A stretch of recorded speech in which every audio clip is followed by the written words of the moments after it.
Salut les artistes! En parlant de ça, est-ce que vous avez remarqué que le mot artiste rime avec perfectionniste?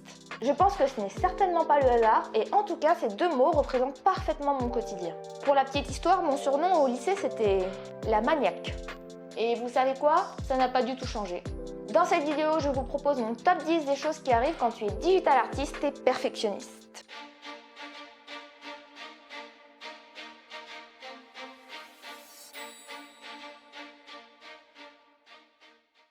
Numéro 1.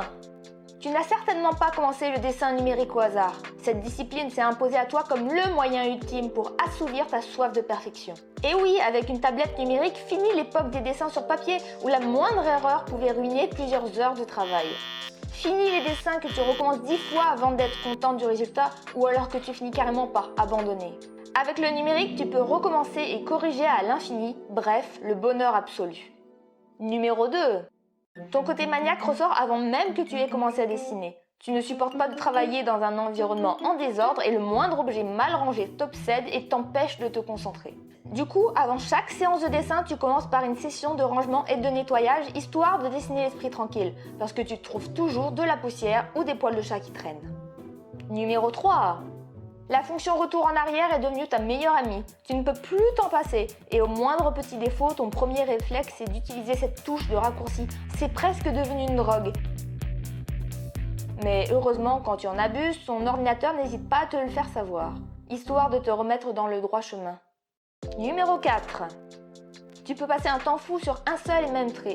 Tu le recommences autant de fois qu'il faut pour qu'il te convienne et frôle la perfection. Et même s'il te faut des dizaines d'essais, ce n'est pas grave, car au final, la satisfaction d'avoir réussi ton tracé est bien plus grande que le temps que tu as perdu dessus. Numéro 5. Les calques sont également devenus tes meilleurs amis. Fini les dessins sur papier où tu devais gommer les traits de construction en prenant le risque d'abîmer ton dessin au passage. Maintenant, tu as juste à supprimer un calque pour rendre ton dessin nickel. Tu ne sais pas qui a inventé les calques en dessin numérique, mais tu vénères cette personne. Numéro 6.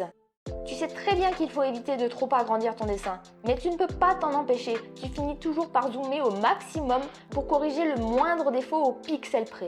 Personne ne se rendra compte, mais au moins tu as la satisfaction de savoir que ton dessin est absolument nickel. Numéro 7.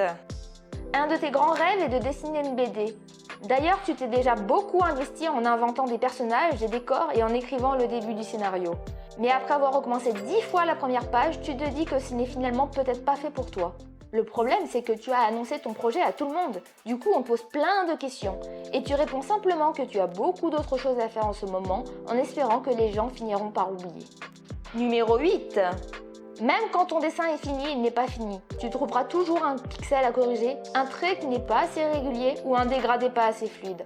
Si tu t'écoutais, tu pourrais passer des heures et des heures à faire des retouches. Mais heureusement, tes proches sont là pour te dire qu'ils ne voient aucune différence entre la version 5 et la version 6. Du coup, tu es bien obligé d'annoncer officiellement que ton dessin est fini. Numéro 9. Tu es tellement perfectionniste que les détails passent avant le dessin dans son ensemble et du coup, quand tu les zoomes, ce n'est pas du tout ce à quoi tu t'attendais. D'un côté, tu admires beaucoup les artistes qui travaillent au feeling, mais quand tu essaies de faire pareil, ton perfectionnisme reprend toujours le dessus. Du coup, parfois, tu te demandes si tu n'aurais pas plutôt dû te lancer dans des études d'architecture. Numéro 10. Sur tes dessins, tu passes presque autant de temps à trier et à renommer tes calques qu'à dessiner. Tu le fais non seulement parce que tu es maniaque, mais également pour éviter de dessiner sur le mauvais calque par erreur.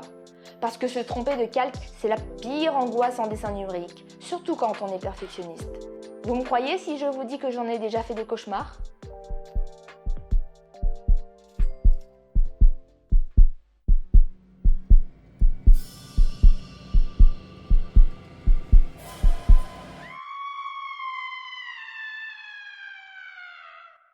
Bref, vous l'aurez compris, je suis artiste et perfectionniste. Encore un grand merci à ceux qui ont regardé cette vidéo et surtout n'hésitez pas à mettre un pouce bleu ou à vous abonner, ça permet vraiment de faire vivre ma chaîne.